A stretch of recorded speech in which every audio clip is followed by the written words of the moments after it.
Hello and welcome back to another episode of Toby Investigates. In this episode, I'm going to be looking at the relatively recent occurrence of disc brakes on road bikes. So why do I say relatively recent? Well, for years, the road cycling industry has resisted the influence of mountain bikes and stuck to their guns with caliper brakes. Disc brakes have been around for a very long time now, and the technology has come a long way, but it is only recently, thanks to safety concerns from the professional cycling world, that disc brakes have been tried, tested and experimented with on road bikes. Finally, the advent of the disc is here, and you and I as non-professional cyclists have a lot to gain from the disc. But firstly, let's take a look at what constitutes the difference between a rim brake and a disc brake. So in principle, disc brakes and caliper brakes work in exactly the same way. They consist of a caliper which holds some brake pads or brake shoes and then applies them to a braking surface, creating friction and slowing down the wheel. Still with me? Good. So the main difference is in the braking surface on a disc brake. Now on your regular bike, you'll have a wheel like this that has a braking surface. The brake caliper with the brake shoes that apply the friction to slow the wheel is positioned around your tyre, and the brake shoes contact the rim just here. Now with a disc bike, and forgive me if this is sounding a little bit obvious,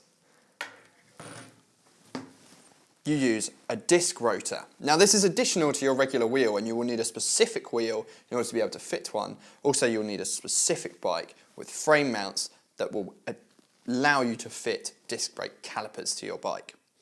In this instance there's no braking surface on the rim, the braking surface is here on the rotor, far closer to the hub. Let's have a look at some advantages and some disadvantages. So the first and the biggest thing that disc brakes offer is reliability in all sorts of weather conditions. So your average caliper brake can be greatly affected by the rain, especially if you are running carbon rims, for instance. They greatly lose their effectiveness anytime there is any sort of contaminant on the braking surface. While this is similarly true if you were to get grease or something on your disc rotor, when the rain starts to fall and your disc rotors get wet, there is no loss in braking power as the force is so much greater. It's far easier to skim the water off of the disc. Now there are a couple other advantages which are greatly apparent in hydraulic disc brakes. Now there are two types of disc brakes, there's hydraulic and there is cable pull. Cable pull using a cable in exactly the same way as a caliper brake to actuate the braking action. But a hydraulic brake uses compressionless hydraulic fluid in a hose and therefore is far less loss of power in your entire braking system. So what do you get with this lessened loss of power? Well, you get A, power, and B, modulation. Now power, it's good, but it's not that important, seeing as, we're not exactly a heavy weight, and it doesn't matter how powerful your brakes are, it matters how you apply that power. Modulation is exactly that. It is the feel that you get back through your brakes. And while you have all this power and it's far easier to lock up a wheel, there is far more feel beforehand, and you feel when your wheel might lock up. So let's take a look at some disadvantages. A disc brake system, because of the added hardware on your bike, will often weigh more. Unfortunately, it's still relatively early days, so disc brake systems on road bikes have still a long way to evolve, and I'm sure they will get lighter, but as it stands, they do carry a weight penalty.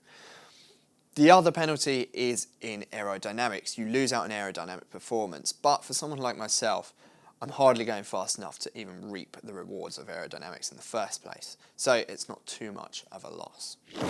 Now there are a couple of things to consider with disc brakes on road bikes. It's a relatively new technology, standards are still yet to settle, and it varies greatly between bike, what sort of axle type you use, what sort of mounting option you use. There are quite a few different variations out there. The other thing as well is if you're an out-and-out roadie and you've never dealt with hydraulics before, it can be a bit of a learning curve to start with. But trust me, there is a wealth of information out there. It's not like this is brand new.